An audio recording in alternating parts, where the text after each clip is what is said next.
Welcome, everybody, to a live episode of Amplify Your Business. Today, we're down here at the beautiful downtown location of Amy, and it is absolutely beautiful. We have a huge crowd behind us who are all listening to the pitches that this cohort put together. So there's 20 people in the CSW Accelerator, which is sponsored by Telus.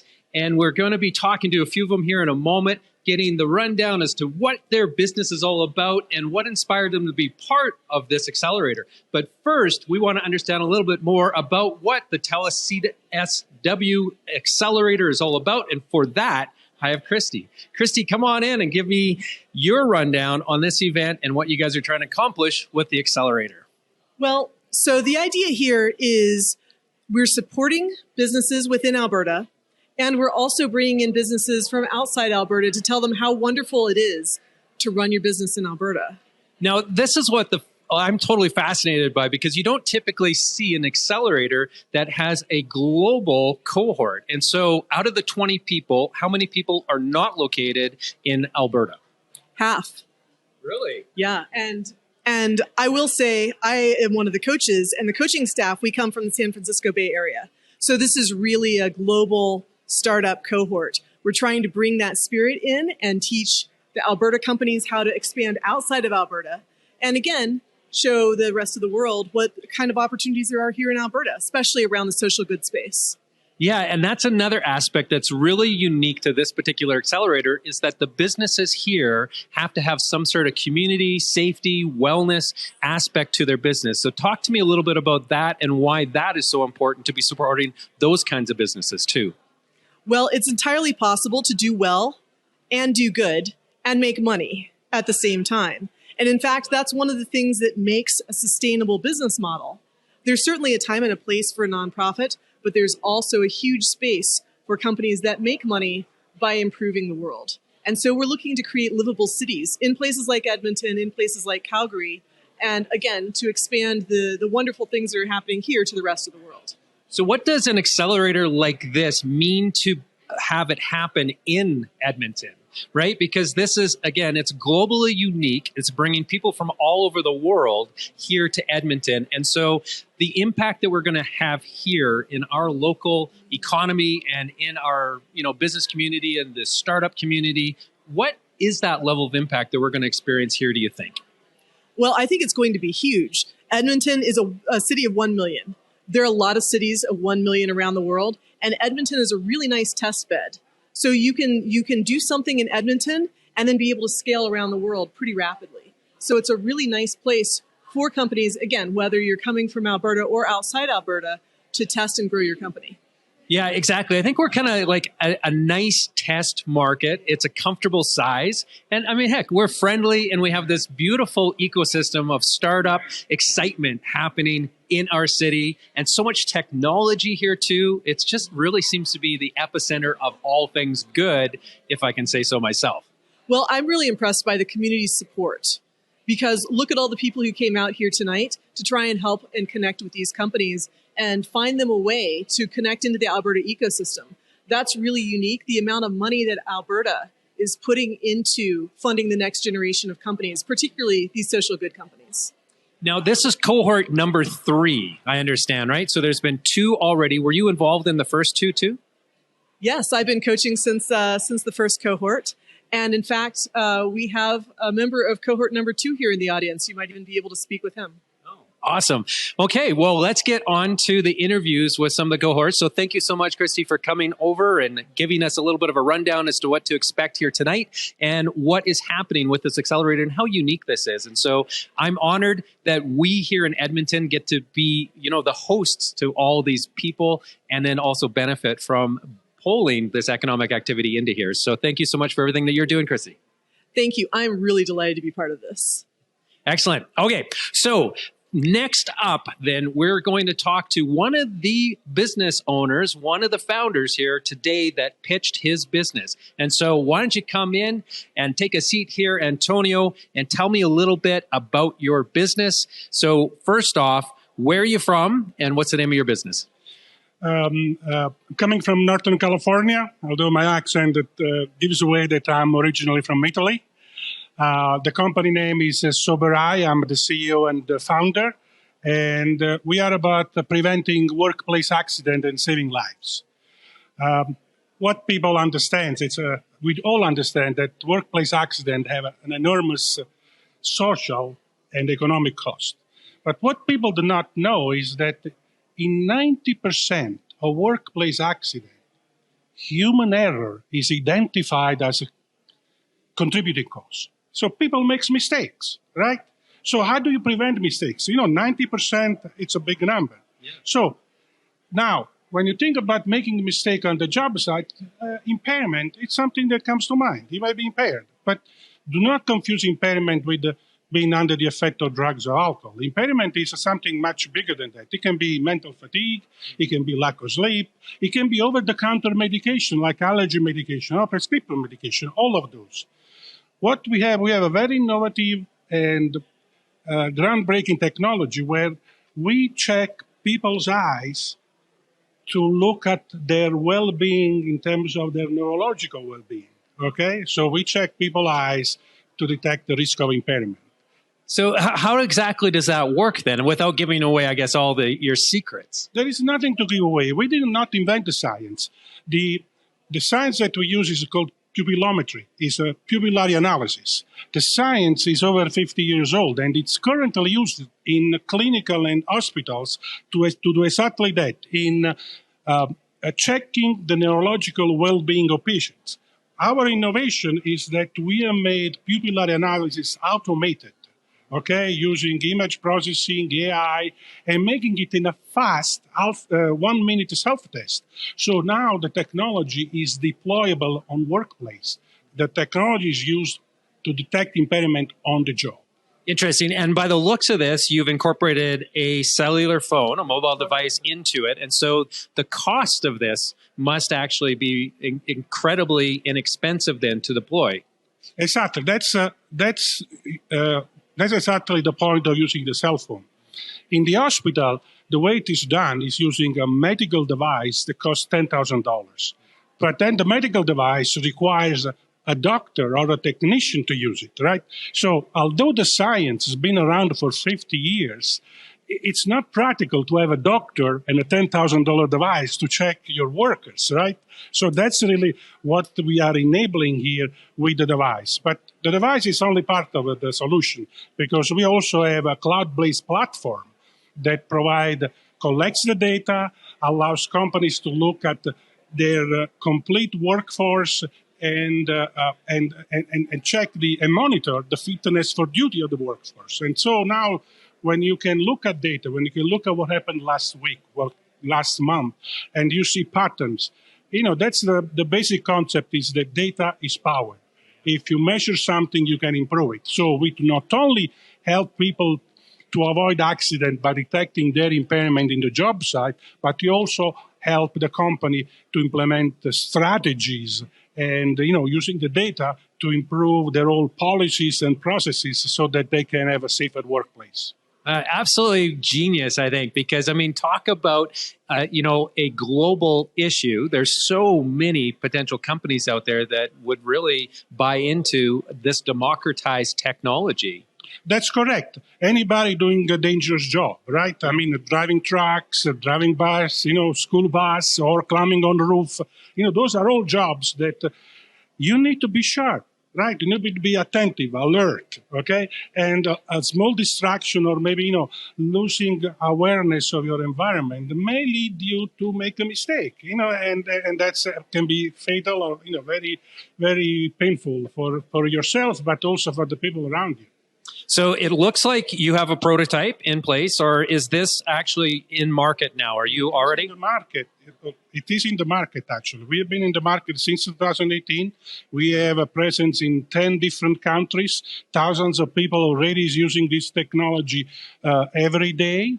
And what we are here for is that because we're looking to partner with government agency or industry agency that care about workplace safety, and so that they can join us in making impairment detection technology a standard practice, all right, for all the safety sensitive companies, businesses. So over at Ampla Media, we have a number of companies that we work with actually that would be very interested in this technology. And so after this, we're going to have to talk because I want to connect you with a few people. And for other people who want to connect with you, what's the best way to do that? Well, they can check our website. We have a nice form where they can contact us. So the website is www.sobereye.com, or they can send us an email at info@sobereye.com. Fantastic. Well, thank you so much, Antonio, for coming by and talking to us today, and good luck with your venture. Thank you for having me. I appreciate it. Excellent. Okay, so that's Antonio, and what an exciting piece of technology he has developed. And I love the fact that, he's been able to harness the power of what we all have in our pockets already. And so it's all about democratizing that technology. So next up, I have Akanksha. Akanksha. Okay. Have a seat, Akanksha. So sorry for bastering the pronunciation. We're doing this all live, so I didn't have a chance to meet with you yet, and so I was just reading the name tag. So tell me a little bit about your company, but first, whereabouts are you from? Toronto. Okay, so you're a Canadian. Yeah. So you flew out, and you're checking out this event and pitching the business. So tell me. I'm in Edmonton, actually. Excellent. Well, welcome to Edmonton. Okay, so tell me a little bit about your business. We're Mind Easy. We're a digital mental health benefits platform. We provide culturally sensitive mental health resources to organizations and their workforces. So right now we solve two major problems. One is the shortage of therapists. There's just not enough human capital in the world. There's not enough therapists in the world. And two, there's not enough cultural sensitivity in that space in general. 90% of all therapists in Canada are white. So very Eurocentric, very one-size-fits-all solution. Our platform is preventative in nature, self-help in nature, and offers culturally sensitive mental health resources. So now how does it offer the culturally sensitive part of it? Is it just that you're tapping into more people with a much broader cultural diversity then who are going to be the experts who are helping, or what exactly is the model? Absolutely. So we work with a global network of over 70 different experts, and these experts have spent their whole lives, dedicated their whole lives and expertise to those specific demographics. So they know what these demographics struggle with. The way we say it is Akanksha stress is different from, sorry, I didn't catch your name, your stress. Entrepreneur stress is very different from a medical professional stress. So we work with specific identities and verticals of identity so that we can really tackle the problem in the way that's going to make sense for you. Hey, excellent. And so how does the technology then play into all of this? Yeah, so it's in two different ways. One, right now, as you can imagine, the solution right now is people spend a lot of time Googling a lot of resources, sitting on YouTube for hours, and really trying to find a solution. All of this research exists. It's out there. People have done all of this clinical research. It's just not really accessible, and it doesn't really make sense for someone to just apply in their day-to-day life. So what we do is we digitize all of our content and all of these resources in a way that makes sense. Do you have email anxiety? We'll tell you how to deal with that. Do you have maybe microaggressions in the workplace that you don't know how to handle? We'll tell you how to handle it. So we really work to digitize these resources, that is clinical research. The second aspect is we actually use human-like avatars to deliver all of our content. So that way we're not spending time and money on actors, videographers, any kind of human capital, so that we can scale pretty rapidly. Well, and thank goodness for AI in that regard, right? Because we're just seeing an onslaught of that kind of technology right now, and it's actually getting pretty darn good and something that you're willing to actually, I guess, listen to and participate with. So now, what stage is your business in currently then? Do you have customers already? Yep. We actually have Fortune 500 companies like EA Games signed on. Our current partner in North America is also Enfamil. If you have a kid or if you know a pregnant person, they probably know what Enfamil is. And we also partner with teletherapy companies so that, once again, they don't have enough therapists as well. So we work with them to provide them with these self-help resources to their end users before they get matched with a therapist. Really interesting. And so what are you trying to, I guess, receive out of this program? What's your hopes out of your participation here today and through the whole cohort? A big part of our mission is to make cultural sensitivity the minimum standard in mental health. And so we really want to make sure that it's integrated deep within the systems in place. And we want to do that with by partnering with the government, for example. So working with institutions that really understand the problem and the gaps. We want to partner with organizations that also have large, diverse workforces so that they can provide these resources to their employees. Excellent. And so out of this accelerator, then you're hoping to make the connections, is it? Or are you hoping to learn some skills to do some of that as well? Primarily partnerships would be great right now. Yeah, because it seems like you are already on the way, right? So things are rolling along. So what has been the market uptake for this particular venture of yours then when you go out and you pitch? Because those are some big companies that you already have on your client list. I think we've been, it sucks to say fortunate, but the pandemic really showed the gaps in the mental health industry. It really showed the need for accurate and well done mental health in a company. And so we find a lot of the time there's less education that we now need to do with organizations because they understand that their employees need mental health support. So it's been really great. I think the only amount of education that is needed on our end is teaching them that different employees need different kinds of skills and different employees need different kinds of resources. But so far it's been really good. And I think everyone's, especially in this space where people really care about social impact, has really been, they've all been very understanding. So you've talked a little bit about really the focus has been on workplaces. Now, at the beginning of the pandemic, we were fortunate enough to work with our local university here, the University of Alberta, on a bunch of mental health awareness and skill e-learning courses, basically, is what we were creating for them so that they could manage their mental health a lot better as they were navigating through, the new norm of, at that time, of studying remotely in their dorm rooms and so on, and the stresses that was coming from that. Is that an area that you're also looking at in post-secondary institutions, students, those kinds of applications?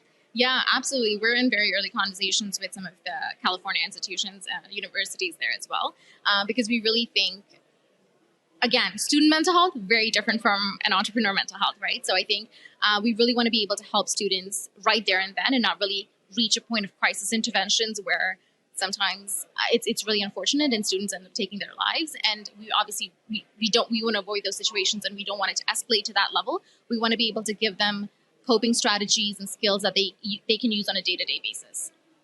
Yeah, and the one thing that I would say as well is that in terms of the overall awareness around mental health since the pandemic has been a huge advantage for companies who are participating within that space. And so is that what you found as well? Were you in business before the pandemic or is this a post-pandemic business? Tell me about the timing of all that.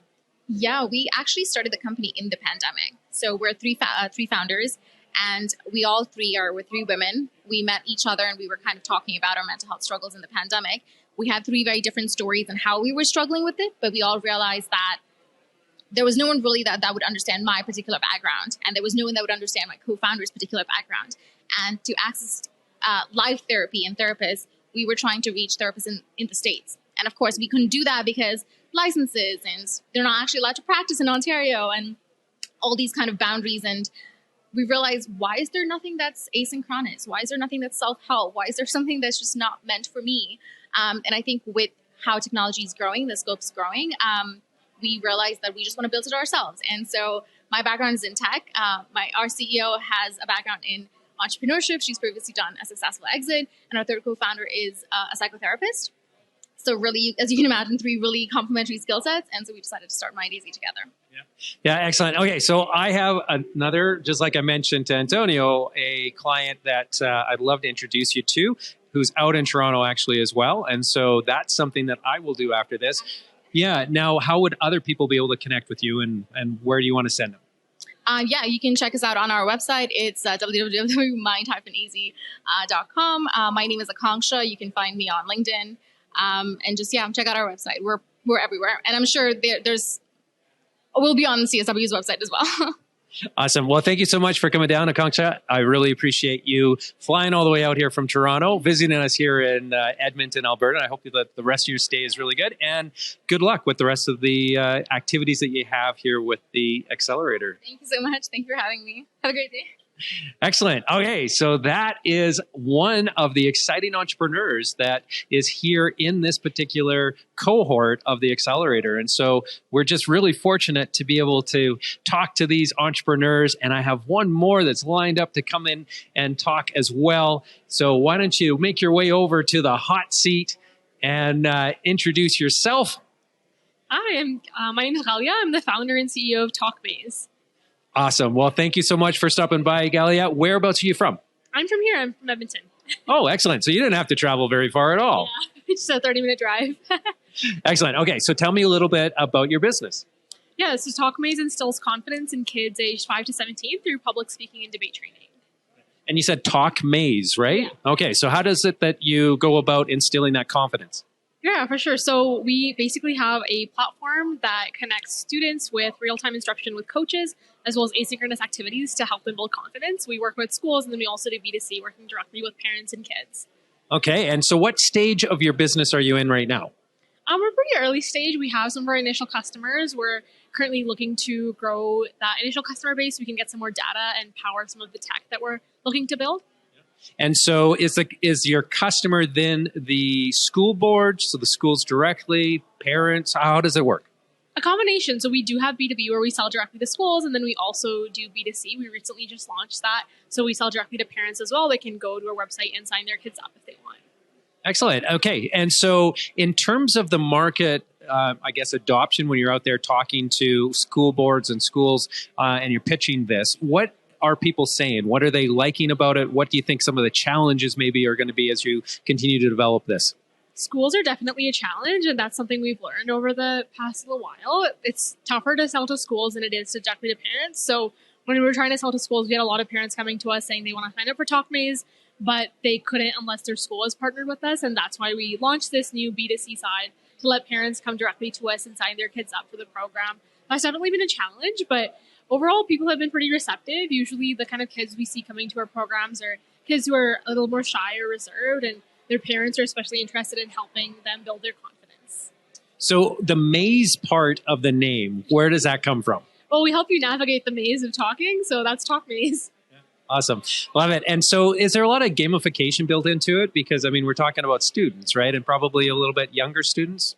Yeah, so we've put on a lot of work into our curriculum, and it's all very interactive and gamified to make sure it's engaging for kids. So especially when we have kids sometimes as young as 5 or 6 years old, it's really important to keep them engaged, but also let them build some fundamental lifelong skills. So all of our curriculum includes gamification elements, and as we're building out our technology, we're also including all of that within our tech as well, with different levels that they go through. So our program's called the Odyssey, and we start off with the kids exploring, and then they go through a climbing level, and then adventuring, inspiring. So they go through the different levels, and we're planning on implementing rewards as well as we implement it into our technology.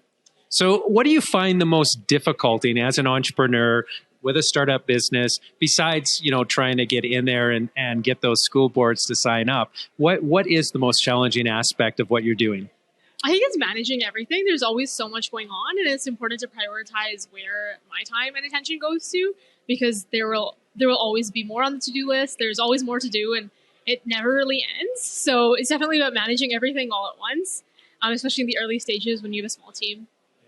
Yeah, it is tough to be the entrepreneur wearing all the hats, right? Yeah, and I think our audience can relate to that. Okay, so if somebody wanted to connect with you, learn more about the business, what is the best way for them to do that? Well, you could always check out our website. It's talkmaze.com. Find me on LinkedIn. I'm always happy to connect, or check out our social media as well. We have a great community on our socials on Instagram, TikTok, Twitter. It's at TalkMaze. How did you get talkmaze.com? I mean, I'm shocked that was even available. The .coms are just so hard to come by. Yeah, actually, and it wasn't even like an extra fee or anything. It was like the typical price of a domain. So I don't know. I put in a lot of work into finalizing the name. Because I've run a business in the past and run into some trademark issues. So I made it a priority to make sure that the name was unique. It was like on brand. It had a domain name available. So that was definitely a couple months of effort. Yeah, it definitely is a challenge, isn't it? Well, thank you so much. I really appreciate you coming by and sharing a little bit about your business with us. And good luck with the rest of the cohort activities that you're going to be, doing over the course of the next few months. Thank you. Thanks so much for having me. Okay, so that's another one of the entrepreneurs here today that's sharing their story about their journey, and we have more yet to come. I think we have another guest who is sitting over here. We'll welcome him into the hot seat and talk a little bit about his business and find out what it is that he is trying to accomplish by being part of this particular cohort. So, Ling, welcome to our live episode of Amplify Your Business. How are you doing today? Good, how are you? Very good. So tell me, Ling, whereabouts are you from? I'm actually from Edmonton. My office is right across street, just in the Empire Building. So you had like a 5-minute walk to get over here. I have like a 1-minute walk from here. Yeah. Excellent. Well, I'm glad that you came by. Now tell us a little bit about your business. So we are the cohort 2 member. So last cohort. My company is called Technology North. We create a technology and a program and allow people on the autism spectrum to participate in the digital economy. We basically create a job for people on the autism spectrum. Excellent. And so cohort number 2, so that was the one that just recently completed. So tell us a little bit about your experience coming through the accelerator. What did you gain by being a member of it? So we are, Technology North is a 25-year-old company. We started as a consulting company. So we are a consulting company turned as a startup. So during the process, we did a lot of things, not in the very regular way.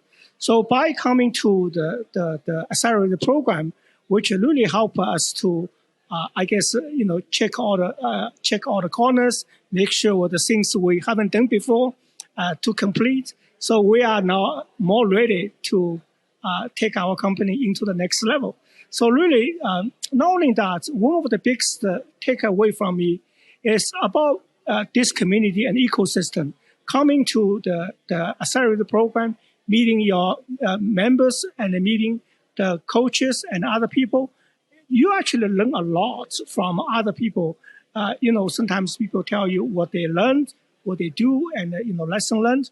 Those are my biggest takeaway. In fact, I created a lot of friendship during the program. We still be in touch with them.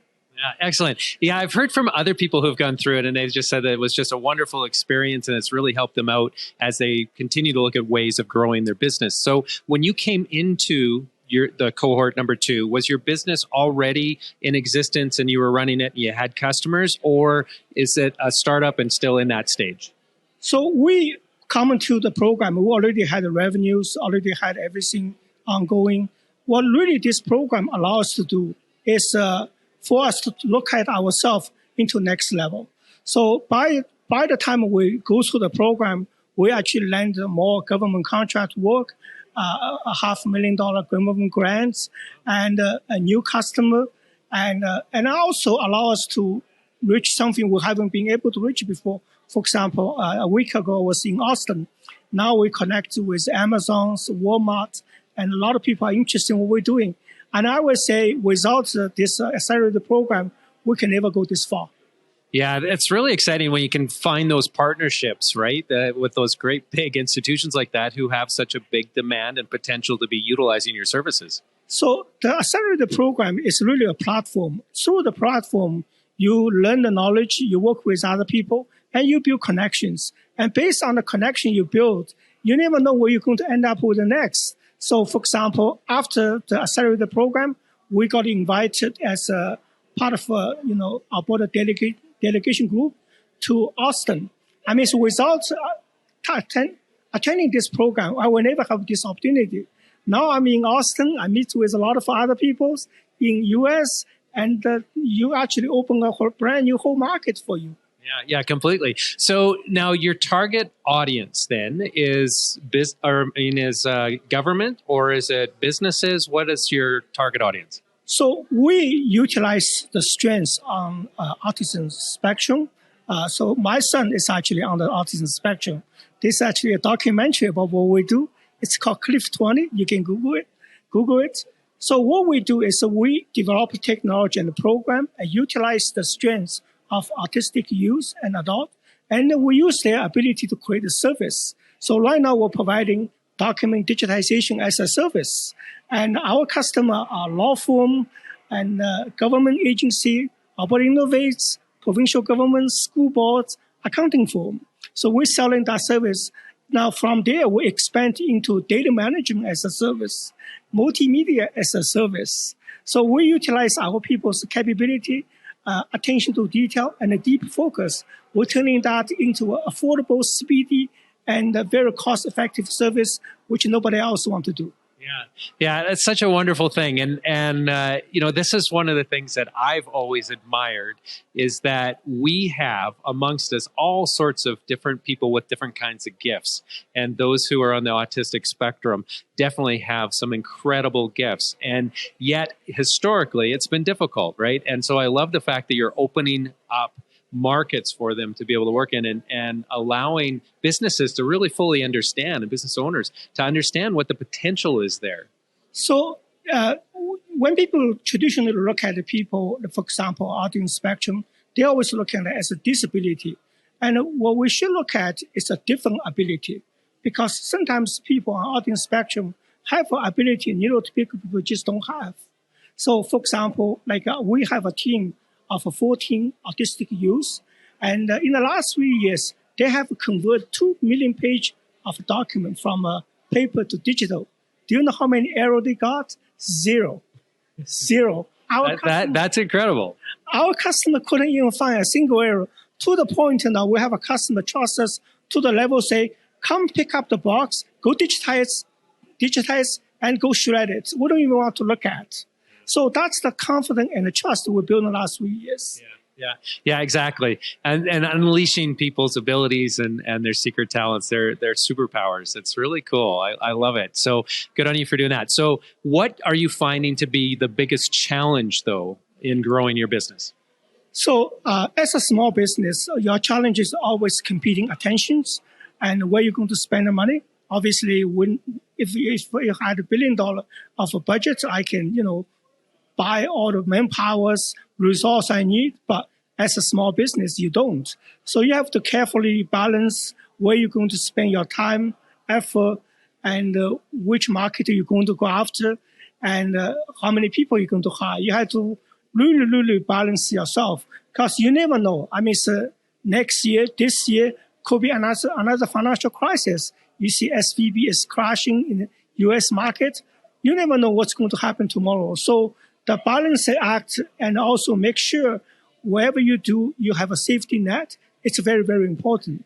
So you always need to balancing the venture and the safety, right? And that's how we survived for the last 25 years. Yeah, it's always a balancing act, right? In terms of the resources and all of the different needs that one has. And I like what you said there about, well, if I had $1 billion, I could buy a bunch of, I could do a lot more all at once. But the reality of it is if you had $1 billion, you would have spending plans for $1.5 billion, right? Like it's just that the way that business works. There's so many things, so many opportunities that one wants to take on. So if I were to gift you $1 million today, which I'm not, by the way, unfortunately, but if I was, what would you do with that $1 million?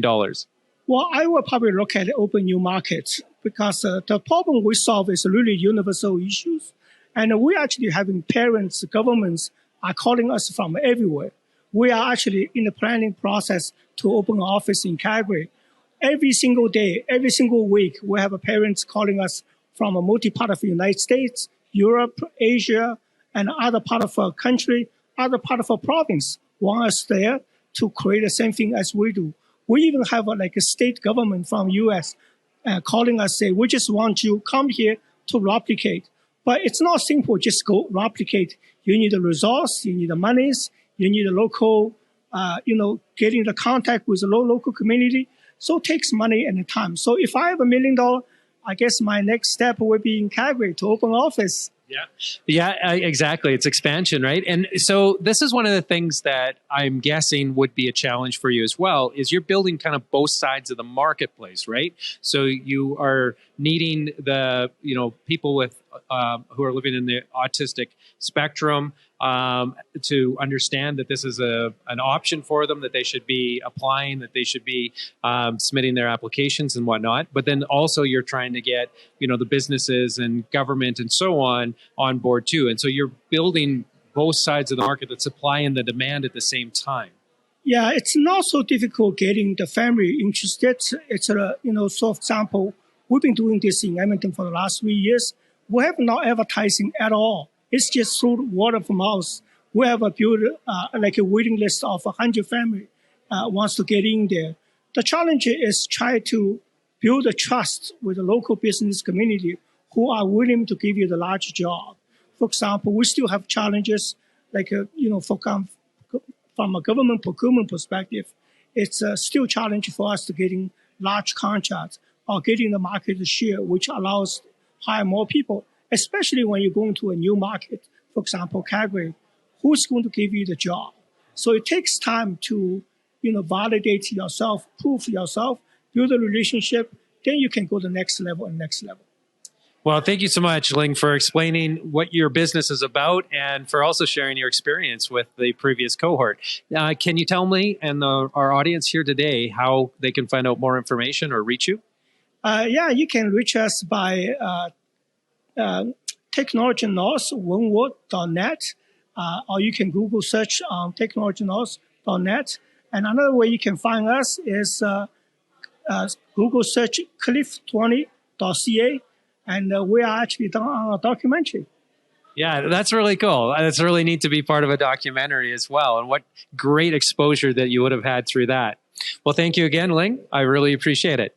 So everybody, this is what is happening here tonight down at Amy. Obviously, if you're not here yet, you're probably not going to be able to get down here in time for it to wrap up because I think we only have another 15, 20 minutes or so. And then I think they're going to be closing the doors. But I appreciate everybody tuning in and listening to some of our entrepreneurs. It's an exciting time to be an entrepreneur here in Edmonton. It's an exciting time to be part of the startup community. There's so many things happening. And thank you to everybody who is supporting the Telus CSW Accelerator because it's initiatives like this that are really putting Edmonton on the map.